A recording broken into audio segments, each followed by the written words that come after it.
우리 함께 보실 말씀은 시편 29편 10절부터 11절까지 끝까지 함께 보도록 하겠습니다. 시편 29편 10절부터 11절까지의 말씀입니다. 우리 함께 봉독하겠습니다. 여호와께서 옹수대회에 자정하셨으며 여호와께서 영원하도록 왕으로 좌정하시도다. 여호와께서 자기 백성에게 힘을 주시며 여호와께서 자기 백성에게 평강의 복을 주시리로다. 아멘. 오늘 본문으로만 보면 홍수 때에 좌정하셨다. 영원하도록 왕으로 좌정하신다. 그것을 백성에게 이제 평강의 복으로 이제 주신다. 이 문장으로만 보면 그렇게 어렵지 않은 내용인데요. 근데 문제는 이제 앞뒤 문맥, 그러니까 앞의 내용과 이게 무슨 연관이 있는가? 왜 갑자기 10절에 홍수 때에 이런 이야기를 시편 저자가 하고 있는가가 이제 연결되는 게 굉장히 까다로운 거죠. 우리는 지난 시간 여호와의 말씀, 소리가 이제 화염, 불꽃의 불을 가르는 이제 그 내용을 함께 이제 살펴보았습니다. 이 단어가 마음과 관련이 있다라고 제가 말씀을 드렸죠. 그 인간의 두 마음을 이제 파괴해 버리는, 그러니까 마음이 두 개 있다는 것이 아니라 그건 마음이 없다. 그러니까 하나님의 그 한 마음을 가지지 못한, 그러니까 마음이라고 하는 단어가 심장이라고 하는 단어와 같이 쓰인단 말이에요. 그러니까 심장은 이제 살아 있음을 이야기하는데 그 마음이 없다라고 하는 건 살아 있지 않다라는 그런 말이라고 제가 설명을 드렸죠. 그 죽어 있음을 보게 함으로 살려내시는, 그것이 곧 두 마음을 가진 그 죽은 자들이 파괴되어지는 거죠. 그러니까 우리는 이 성경의 이 말씀을 굉장한 이 뭐라고 표현해야 될까요? 역설이라고 해야 될까요? 그러니까 죽어야 사는, 그러니까 이걸 어떻게 이해해야 되는가? 어떻게 죽는 게 사는 것인가? 어떻게 그 옛 성전이 내가 파괴되어지는 게 어떻게 다시 세워지는 것인가? 이런 내용들을 여러분 잘 이해를 하셔야 됩니다. 그래서 환난은 인내를, 인내는 연단을, 연단은 소망을, 어떻게 우리는 하나님의 자녀로 이 땅에서 살아가는 것이, 그 소망을 붙드는 것이 어떻게 우리는 연단으로, 고통과 고난으로 감지가 되는가, 우리는 어떻게 그것을 소망으로 붙드는가, 이런 역설적인 내용을 잘 이해를 하셔야 돼요. 그냥 복이다, 오늘도 평강이다, 이런 단어들이 그냥 날 편안하게 안전하게 해주신다는 거구나, 그런 내용이 아닙니다.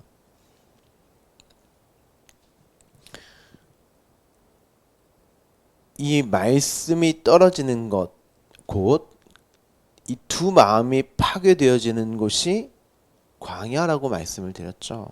교회, 그 광야는 교회입니다. 그러니까 두 마음이 이 파괴되어지는 것, 그 말씀이 주어지는 그 교회에게 이제 그 말을 하고 싶은 거예요. 시편의 저자 또한 광야라는 단어를 제가 예전에 한번 설명을 드렸는데요. 사전을 찾아보시면 말씀, 우리가 이제 말한다라고 하는 그 다바르, 예전에도 제가 한번 설명을 드렸는데 그 단어예요. 말씀이라고 번역도 되지만 안내하다, 인도하다, 통치하다, 지배하다, 뭐 뒤따르다, 파괴하다, 이런 뜻을 모두 가지고 있는 단어입니다. 말씀이라는 그것이 이제 이 기능을, 이런 기능을 모두 함유하고 있는 것이죠. 그래서 광야에 말씀이 떨어지자 당신의 하나님의 통치와 지배와 다스림이 있는 그곳이 곧 하나님의 나라였고, 그것이 곧 또 교회란 말이죠. 그리고 그 말씀으로 안내를 받죠. 그리고 그 말씀이 먼저 앞서 나가니까 이스라엘 백성들이 뒤따랐단 말이에요.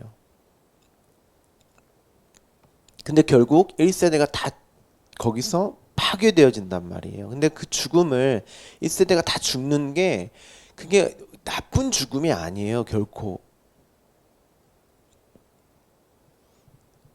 그 애굽의 수치가 파괴되어지는 그 세상적인 그 신상, 내 안의 신상이 파괴되어지는 것이기 때문에, 그리고 결국 여호수아라고 하는 그 하나님의 아들인 예수 그리스도 안에서 그들이 그 인도함 속에서 가나안 땅으로 들어가게 되지 않습니까? 이 세대가 살아서.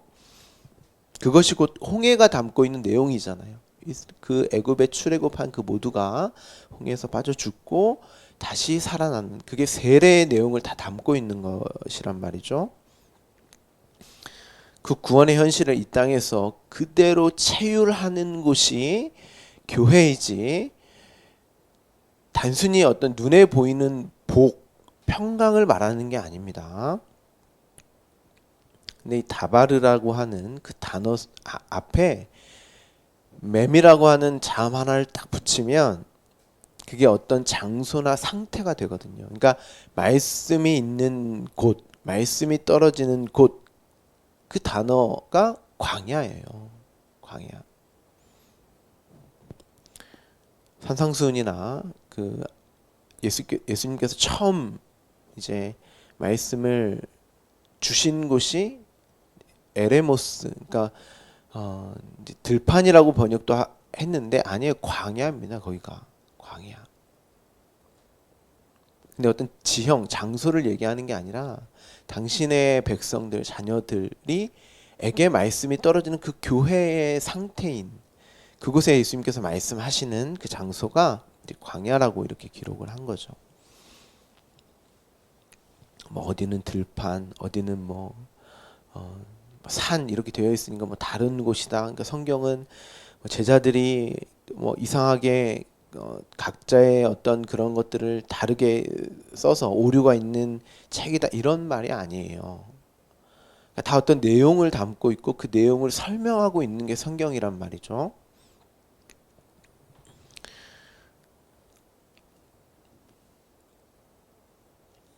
그들의 애굽을 향한 그 마음, 그 시선, 자신들로 향해 있던 그 욕망의 추구와 자아 확장, 자아 실현, 그 애굽의 수치가 모두 잘려 나가게 되는, 그들이 파괴되어지는 그 환란은 인내의 어떤 그 연단의 장소였잖아요. 광야가.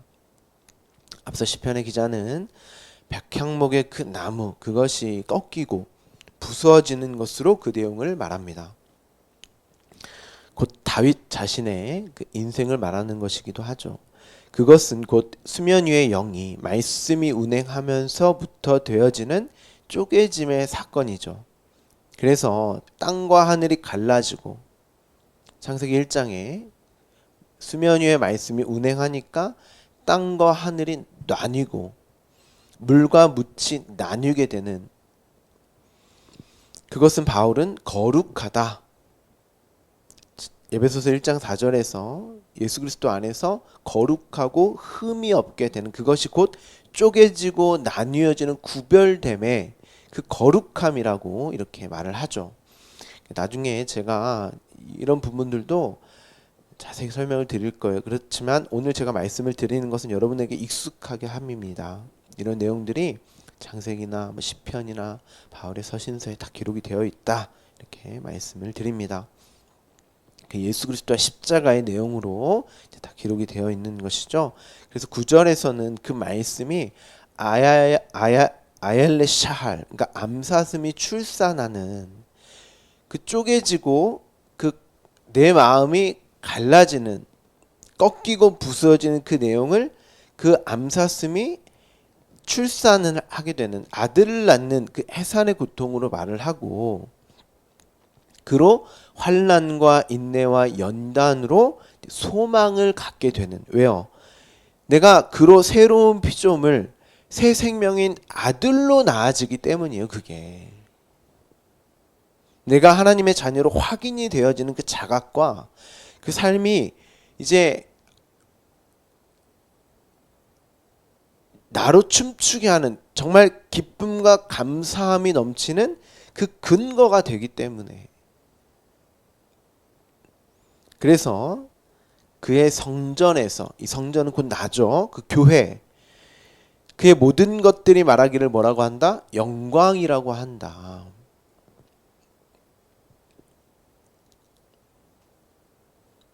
그래서 십자가를 예수님이 영광, 독사라고 했단 말이죠.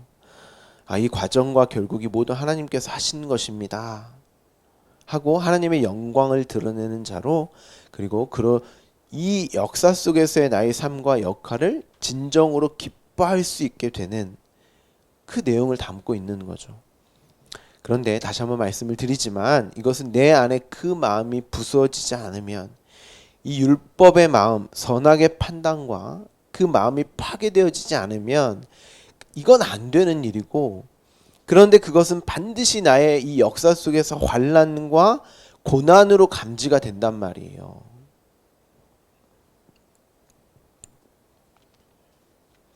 이 환난은 단순히 이 땅에서의 나의 어떠함, 어떤 상태, 소유의 정도로부터 오는 그 정도가 아니라고 말씀을 드렸습니다.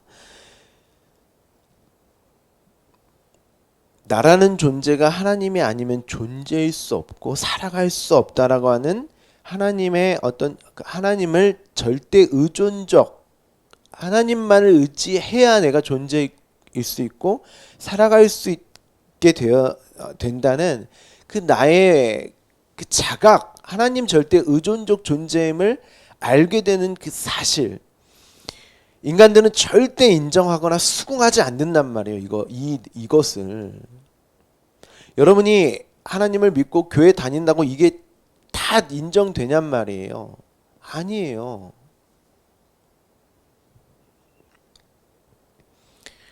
나로 붙들고 있는 것들로 살지 절대 이것을 수긍하고 인정하지 않습니다. 죽을 때까지. 그래서 사도 바울도 내가 사망의 몸에서 누가 나를 건져내랴 하고 예수 그리스도를 감사하리로다 이렇게 얘기해놓고 그러나로 또 간단 말이에요.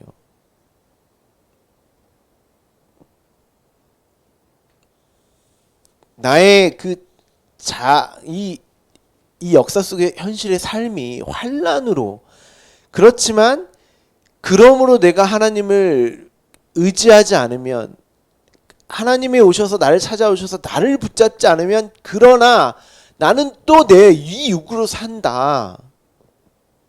그렇기 때문에 하나님이 나를 붙들어 주셔야 된다. 그렇기 때문에 십자가가 설 수밖에 없었다라고 고백을 한단 말이에요. 감사하리로다 해놓고 그러나 내가 또 죄인으로 돌아간다 그런 말이 아니고, 이렇기 때문에 나라는 존재는 이렇기 때문에 하나님이 나를 반드시 붙들어 주셔야 한다고 그걸로 또 감사를 하는 거라 말이죠. 그걸로 또 자신이 하나님의 아들임을 해산의 고통으로 환난으로 감지하면서 소망으로 붙드는 거예요.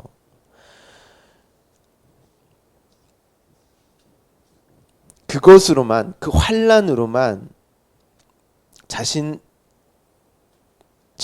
그 자녀들의 그 아들됨을 이렇게 하나님의 그 붙드심을 그렇게 설명을 하시는 거죠. 그렇다고 해서 늘 환난 속에 있고 고통 속에 그런 말이 아니고, 그런 나의 자인식이 변하게 된다는 거예요. 나는 하나님이 단 한순간도 당신이 나를 붙잡고 이끌어가지 않으시면, 한순간도 당신이 나를 생명으로 불어넣어 주시지 않으면 나는 살 수 없는 존재구나 라고 하는 그 나의 처음 자리, 그게 나의 없음이요 티끌의 자리잖아요. 그 생명만을 구하게 되는 그 자리를 말하는 거죠. 너희는 나를 절대적으로 의존해야 하는 자들인데 너를 의지하고 신뢰하고 있구나. 그러면 나를 의지하고 신뢰하는 것들을 이제 하나씩 하나씩 잘라내고 벗겨내셔야 하는 거죠. 나라는 존재까지, 이 나의 본질까지도 없음이요 티끌임을 드러내셔야 하는 거예요. 완전히 파괴하고 다시 세우시는 하나님의 능력을, 힘을 우리는 이 땅에서 경험하고,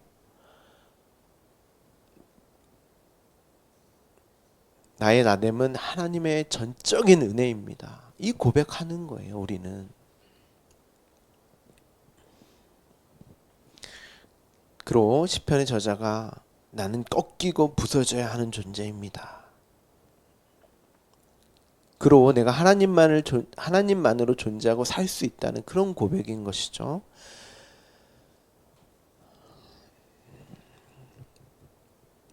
그 과정이 내가 하나님의 아들로 또 다른 생명, 그러니까 새 생명으로 나를 그렇게 나아가는 출산의 과정이라는 것을 이제 비유적으로 이제 설명을 하는 것입니다. 그래서 예수님께서도 십자가에서 물과 피를 흘리는 출산하는 그런 모습으로 죽으신 거예요. 그게 아들의 현실이기 때문에 내가 하나님만을 전적으로 의존하게 되는 것이 곧 나에 대한 신뢰와 믿음이 삭제되는 과정이고, 그것이 내가 입고 있는 그 옷, 무화과 나뭇잎으로 만들어 입었던 그 옷이 벗겨져 가는 과정인 것이죠. 그렇게 하나님은 하나님 앞에서의 당신의 자녀들을 완전히 무력하게 만들어내셔야 하는 거예요. 그리고 하나님만을 바라보는 자들, 내가 하나님만을 붙드는 자로, 그래 너희가 그리스도로 옷 입었네, 그럼 그렇게 얘기하신단 말이에요. 그걸 옷 입었다, 거룩한 옷으로 예배를 드리는 거지, 이렇게 말을 하는 것이죠. 그게 바로 영광이다, 찬송이다, 이렇게 우리가 성경에 말을 합니다. 오늘 본문을 보시면 여호와께서 홍수 때에 좌정하셨다, 이렇게 말을 합니다. 갑자기 이 말이 왜 나왔을까요, 여러분?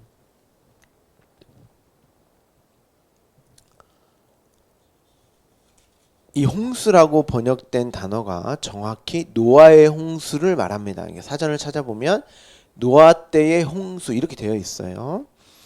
이 홍수 때에 하나님이 좌정하셨다라고 말을 합니다. 이 홍수는 이제 심판을 말을 하는 거죠.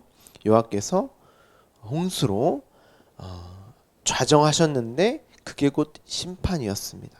이 좌정하다라는 단어가 머물다, 거하다, 앉다, 이 단어예요. 우리가 예전에 그 요한복음에서 우리 안에 거하심에, 이 단어 있죠. 텐트를 치다, 이 단어라고 말씀을 드렸고, 그 성막을 입는, 그 옷을 입는 우리 교회의 상태로 말씀을 드렸고, 이게 곧 수면 위에 운행하시다, 이 단어예요. 이 말입니다. 그러니까 하나님이 노아와 그 가족과 함께 어떻게 무엇으로 머물며 거하신 거예요? 당신이 연합됨을 말하는 거고, 그게 방주예요. 방주. 이 방주는 성전과 하나님의 나라를 모형하고 있는 거죠. 하나님의 통치와 다스림이 있는 곳, 그 자들이 함께 모여 있는, 하나님이 머물고 거하시는 그들과 함께 연합됨을 말하는 것이고, 그게 옷을 입는 거란 말이에요.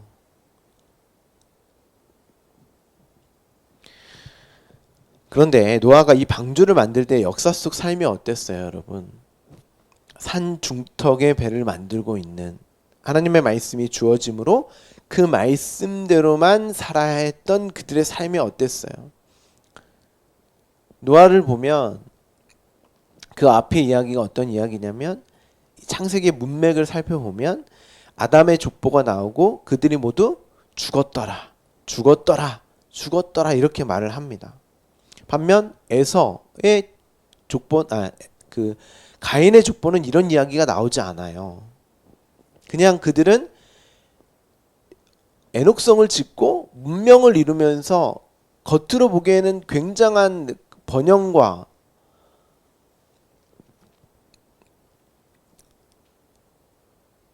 발전을 이루면서 산단 말이에요. 그런데 노아의 조상들은 다 죽었더라, 죽었더라, 죽었더라, 이렇게 이야기를 합니다. 그리고 노아의 이야기로 이어지는 거죠. 그러니까 노아도 자신이 죽어지는 삶을 살았던 거예요. 왜요? 말씀이 찾아오셔서 은혜를 입었더니 노아가 말씀을 준행했더라, 하나님이 의롭게 여겼다, 이렇게 이야기하는데, 그게 역사 속에서는 죽어지는 삶이었단 말이에요. 가인이 아벨에게 돌을 던져서 아벨이 죽임을 당했던 것처럼. 왜요? 하나님의 아벨의 제사를 의롭게 여기니까 가인이 아벨을 돌로 쳐서 죽였듯이 사람의 죄악이 세상에 가득함과 그의 마음으로 생각하는 모든 계획이 항상 악할 수밖에 없는 그들이 노아를 어떻게 했다는 거예요? 늘 죽였다는 거예요. 말씀으로 사는, 말씀을 준행하고 의로운 자의 삶이 이렇다는 거죠. 그런데 그들로 홍수가 임하자 노아에게도 홍수, 심판이 주어지지 않는 게 아니에요. 동일한 것들이 주어진단 말이에요. 그런데 똑같이 주어졌는데 노아는 달라요. 어떻게 해요? 하나님의 은혜를 입고 하나님이 연합하셔서 찾아가셔서 살려내는 구원의 현실을 심판으로 맞이하는 거예요. 저주의 바다가 그들을 삼키지는 못합니다. 그들이 그 은혜를 입었더라. 하나님 나라가 성전됨을 입는단 말이에요. 그게 하나님과의 연합을 말하는 것이고, 그게 방주가 담고 있는 내용입니다. 모두가 죽어야 할 죄임에도 하나님의 은혜를 입은 노아는 뭐 한 게 없어요. 말씀이 찾아가셔서 그냥 의롭다 했고 말씀으로 준행했다. 이게 그들이 어떤 행했고 지켰다는 그런 말이 아니고 그 말씀에 따라갔다. 그 말씀이 마음속으로 뚫고 들어왔다. 킵했다. 이런 이야기입니다. 그러므로 그게 그들에게 심판이 아니고 구원의 사건이 되는 것이죠. 그런데 반드시 역사 속에서의 그들의 삶은 심판이라고 하는 내용의 그 죽어짐의 내용을 담고 있었단 말이에요. 환난과 고난과 인내로 감지가 되더란 말이죠. 다 죽는 거예요. 하나님만을 의지하는 자로 그렇게 하나님의 은혜로만 사는 그 말씀을 준행하는 의로움을 입게 되면 반드시 역사 속에서 그 가인 세상으로부터의 그 죽어짐, 근데 곧 그게 내가 부정되어지고 부인되어지는 십자가의 삶이란 말이에요. 예수님이 이 땅에 오셔서 세상 모두가 예수님을 빛이신 그분을 어둠으로 봐버렸어요. 어둠인 그들이 내가 빛이지 하고 진짜 빛이 왔음에도 그들을 예수 그리스도를 꺼버렸다니까요. 아들들은 역사 속에서 반드시 그 경험을 한다는 거예요. 그로 내가 누구인지를 보게 되는 그 환난의 과정을 반드시 겪게 되는 것입니다. 하나님을 떠나서 나의 마음이 생각하는 모든 것은, 모든 계획은 항상 악하구나 하는 나의 죄인된 모습을 매일 마주해야 하는 그 환난.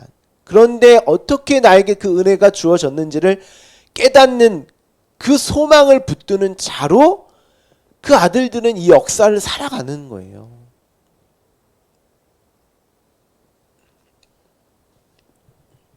그래서 하나님 어찌하여 나를 버리시나이까 하는 그 버려짐과 끊어져야 할 비탄함과 처절함으로 자기 십자가에 매달려서 예수와 동일한 고백으로 하나님의 은혜가 아니면 나는 이렇게 버려지고 끊어지고 단절돼야만 하는 그 존재가 맞습니다. 아니 오히려 내가 구원을 받아야 하는 존재가 아니라 이 십자가에서 죽어야 할 마땅한 그 저주받은 자가 맞음에도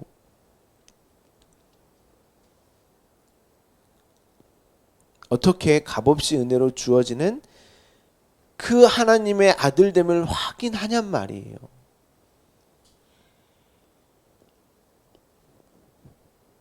그 말씀이 그걸 생명으로 여기게 하시는 거죠. 그리고 그 구원과 생명을 붙드는 거예요. 우리는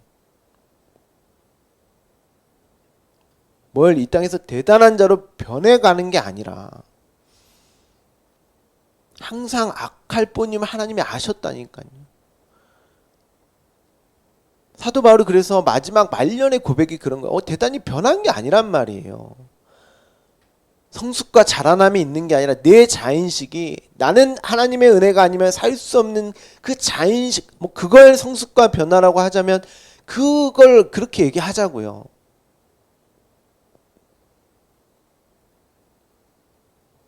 그런데 내가 어떤 내 밖의 행위와 행동, 내 마음이 어떻게 어떤 선함이나 어떤 성숙과 자라남을 사유하는 게 아니에요, 내가. 여전히 나는 하나님이 끊으시면, 생명을 안 주시면, 안 주시면 그냥 없으며 티끌이요 라고 하는 그 고백됨이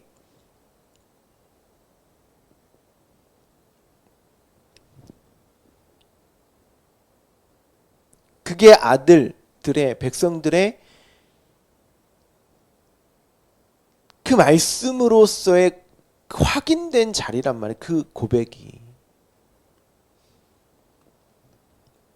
그들이 진짜 하나님의 은혜를, 구원을 감사하게 여기지 않겠습니까?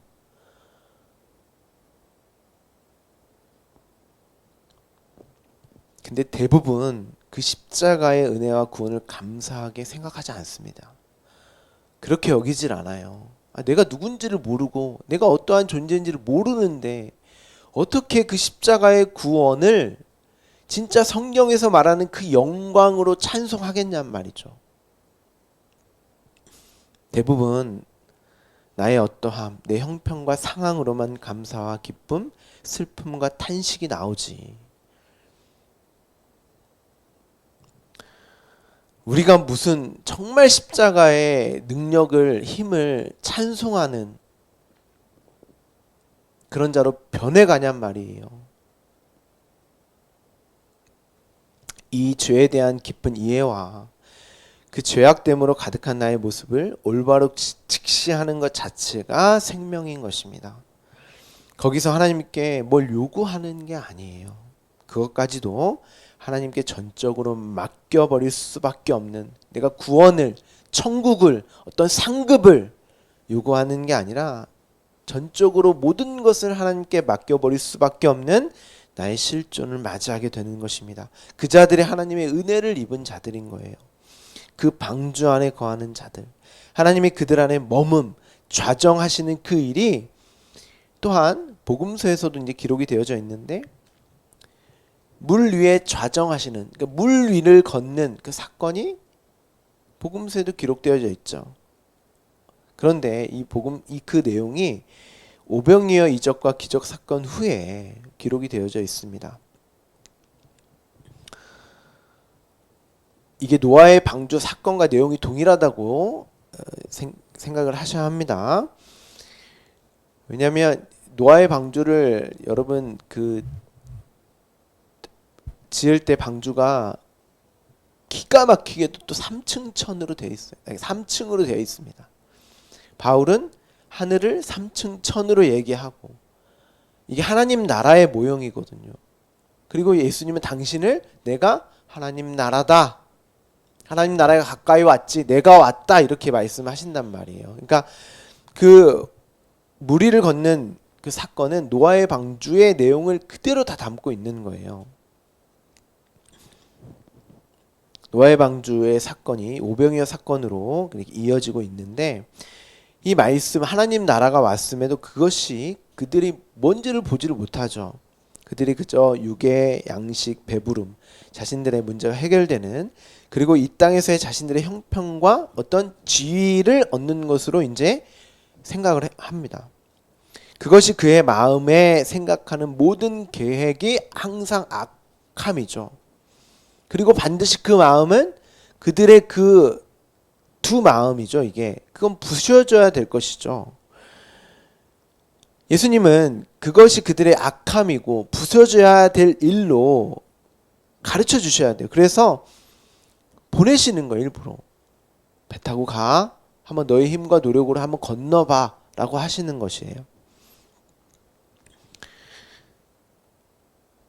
그렇게는 너희가 절대 하나님 나라에 들어갈 수 없어. 그 저주의 바다에 폭풍으로 요동치는 그 세상에서 매일 불안해하며 살 수밖에 없단다 하고 그들의 상태를 이제 드러내셔야 하는 거죠. 그래서 일부러 이제 보내시죠. 그들은 그렇게만 살 수 있고 살아왔던 그들이잖아요. 자신들을 근거하여서 그들의 직업이 다 어부였다는 사실을 놓치시면 안 돼요. 그러니까 그걸 누구보다 그들의 어떤 힘과 노력으로 수고로 스킬적인 어떤 것으로 해결할 수 있다라고 생각하는 전문가인 그들에게 그 길을 이제 일을 하게 하신 거죠. 그런데 그게 아니고 절대 그렇게는 살 수 없단다로 이제 가르쳐 주셔야 하는 거죠. 그렇게 살았을 때 저주의 바다에 빠져 죽을 수밖에 없음을, 그게 결국 너희의 결국임을 가르쳐 주셔야 하는 것입니다. 그게 곧 우리의 인생이고 광야 40년의 내용이었죠. 결국 또. 그래서 그렇게 베테랑이었던 그들이 아무리 노를 저어도 나아갈 수가 없었던 거예요. 그런데 예수님이 찾아오시죠. 굳이 무리를 걸었다 그래요. 그런 표현을 안 해도 되는데, 그러니까 방주의 그 내용을 설명하고 싶으신 거예요. 말씀이, 하나님의 나라가, 여호와의 영이 수면 위로 운행하는 것입니다. 왕이신 예수 그리스도가 찾아오셔서 그들로 좌정하시고 당신의 힘과 능력으로 그들과 함께 배에 오르셨어요. 그러니까 이게 방주의 내용을 담고 있는 거죠. 연합하신 거예요. 이렇게 내가 너희와 함께 해야 너희가 살 수 있단다. 그런데 문제는 인간은 어떨 때 예수 그리스도 하나님이 그들과 함께 하심을 인정한다? 저주의 바다에 빠져야, 죽음에 이르러서야 소리질러 이르되 주여 나를 구원하소서, 이렇게 얘기를 한단 말이에요. 그제서야 예수 그리스도의 손을 붙잡는 거예요. 그게 아니면 우리는 늘 나에게 있는 그 마음으로 세상을, 풍랑을, 요동치는 파도만 보게 되어 있어요. 그걸로만 산단 말이에요. 또 이게 단순히 그 상황이 바뀌었다라는 것보다 이 바람이라는 단어가 사람의 관점이나 신념에서 벗어나게 만드는 경향이라고 사전이 정확히 말을 합니다. 그러니까 끝없이 요동치는 거예요. 내 안에 그 요동침, 세상에 사는 나를 근거로 하여서 내 힘과 노력으로 수고로 사는 그 세상의 요동침, 내 마음의 상태를 말하는 거예요. 그런데 예수 그리스도가 붙잡아 주지 않으면 그게 끊임없이 멈춰지질 않는다는 거예요. 근데 예수 그리스도가 그들과 연합했더니 어떻게 돼요? 바람이 그치더라. 이게 또 내 밖에 어떤 상황과 환경이 멈춘다, 바뀐다라는 게 아니라 내 마음이 바뀌는 거예요. 예수 그리스도와 연합된 내가 확인되어지는 거라니까요.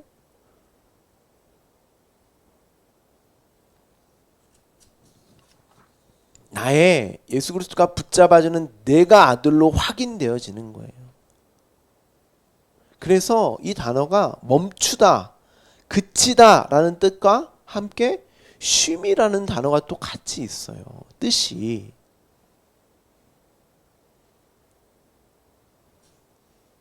진짜 쉼이 주어진다는 것입니다. 세상 속에 안 사는 게 아니에요. 그 폭풍, 요동이 안 치는 게 아니에요. 그 안에 내가 없는 게 아니에요. 그런데 내 마음의 쉼이라는 거예요. 그게.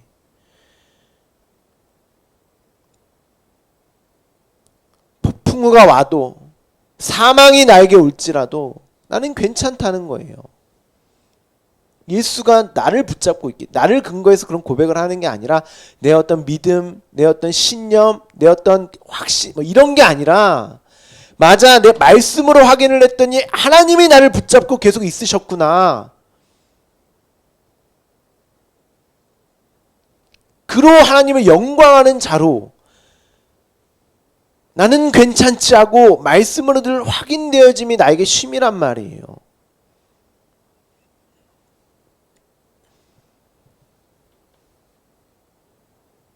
내 마음의 상태를 조절하고 뭐 경지에 이르렀다 그런 말이 아니라 나는 하나님의 도움이 없이는 아무것도 할 수 없는 자입니다라고 하는 그 자각 속에서의 그 쉼, 그냥 맡겨버리는 거예요, 하나님께.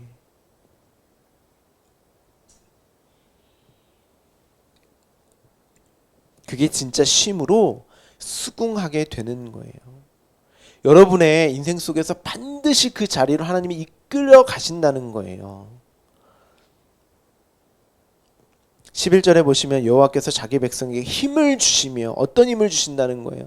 세상 속에 살아갈 수 있는 어떤 대단한 힘과 능력 주신다는 거예요? 아니에요. 이 모든 과정에 하나님의 힘과 능력이 우리에게 주어졌기 때문에 그 모든 환난과 인내와 연단의 과정을 소망으로 붙드는, 맞네요. 내가 이렇게 부셔지고 꺾이고 내가 이렇게 두 마음으로 살았을 때 이거는 지옥과 같은 삶이네요 하고, 하나님 나를 도와주세요, 하나님 나를 붙들어 주세요 하고 하나님께 나아갈 수 있는 힘을 준다는 거예요.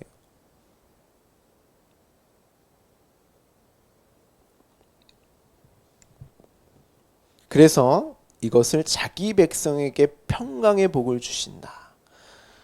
이 평강이 어떤 평강이에요? 에이레네, 우리 평강 배웠죠. 세상의 어떤 평화가 아니라 세상이 줄 수 없는 평강. 하나님과의 온전한 관계 속에서만 누릴 수 있는 그 평강, 쉼. 이 복이 바라크예요, 바라크. 하나님이 나에게 복되심을 고백하는 그 복.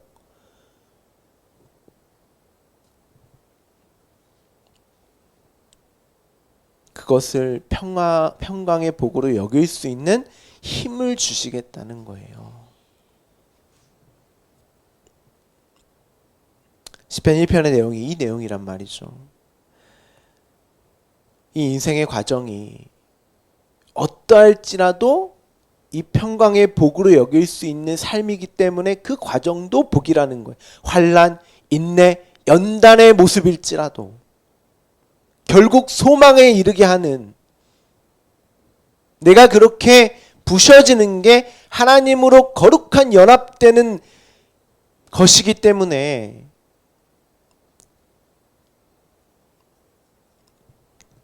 여러분은 이것을 복으로 여기시는 이 역설을 반드시 이해하셔야 합니다.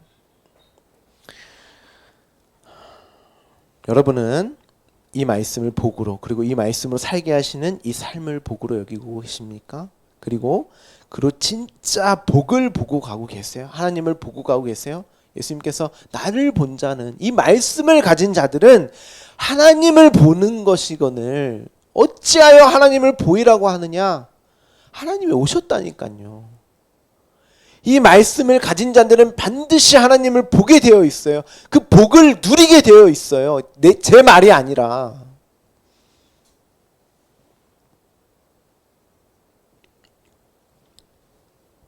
복을 주셨다는데 반드시 그 복을 복으로 여기게 하시는 그 과정, 내가 비워지고 부정되고 부인되는 그 길이, 십자가의 길이 우리에게 주어진다는 것입니다. 말씀이 그것을 복으로 여기게 하는 그 길을 안내하는 그 역할, 그 힘과 능력이 나에게 있다는 거예요.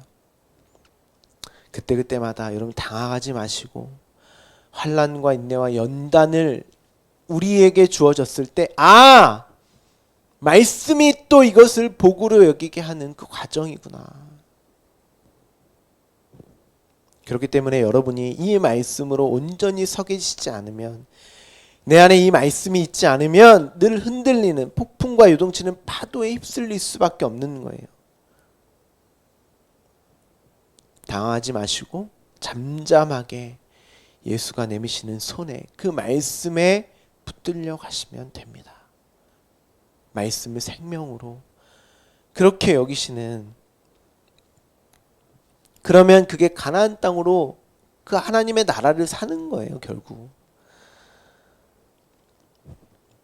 오늘도 그 하나님의 나라를 사시는 그 쉼의 그 마음으로 지금 주어진 삶을 복된 삶으로 여기시는 저와 여러분, 주 말씀께 모든 성도 되기를 간절히 소망합니다. 이렇게 시편 29편을 모두 마무리하겠습니다. 기도하겠습니다.